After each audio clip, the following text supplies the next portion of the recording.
Hi there Taurus, thank you for joining me for your monthly forecast for January and welcome to the new year. As you start 2016, I do think you could be feeling really quite enterprising. The enterprising vibe for you could come through some kind of entrepreneurial desire to make the most of your talents, perhaps creative ones, and if you have had some conversations over the holiday period with people who themselves are really following their hearts and using their skill set to full effect, it may be something that's really inspired you.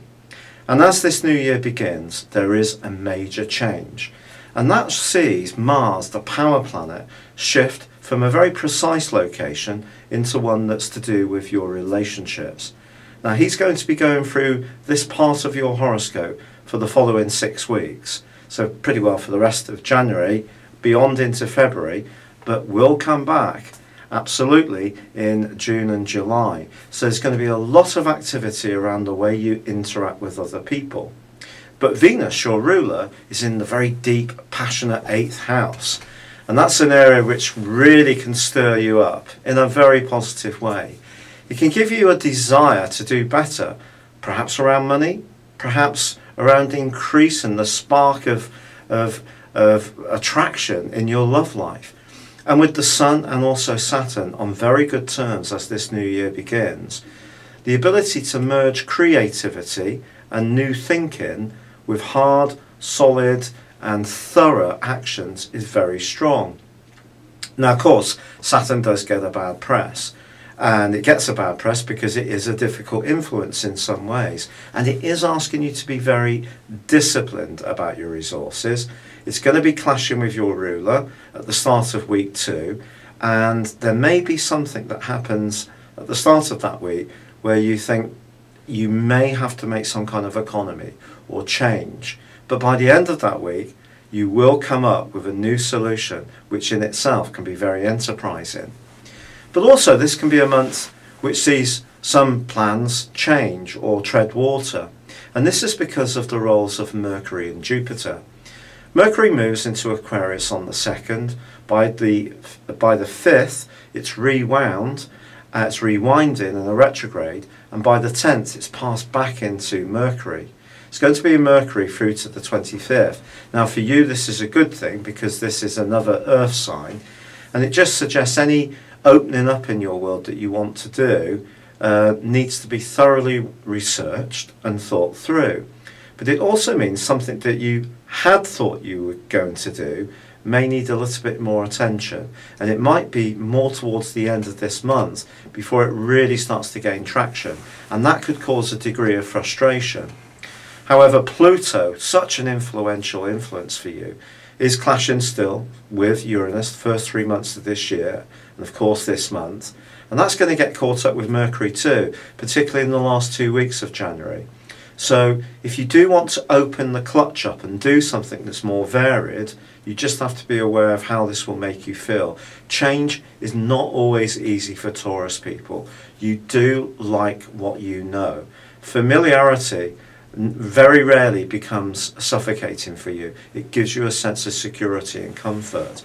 So if you do try to push something through, there may be an inner resistance, or the resistance may come from people who oppose you, but not necessarily in an upfront and outspoken way.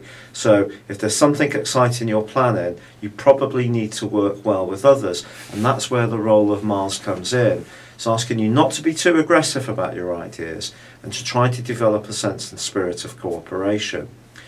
Now Jupiter also starts to go retrograde on the 8th, to the end of the month and beyond. Jupiter is an influence that can kind of trick us into thinking that everything will turn out fine. What we have to add to Jupiter's general luckiness is that perspiration and commitment.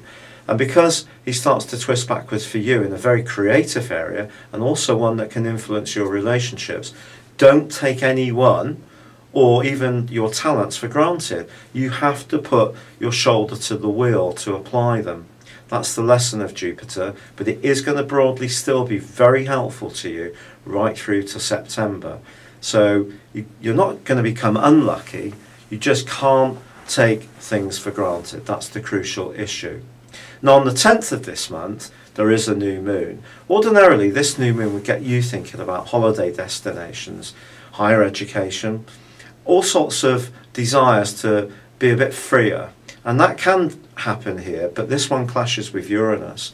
So again, if there are any psychological roots in you that are resistant to change or fearful about change, they could get aroused on the back of this new moon.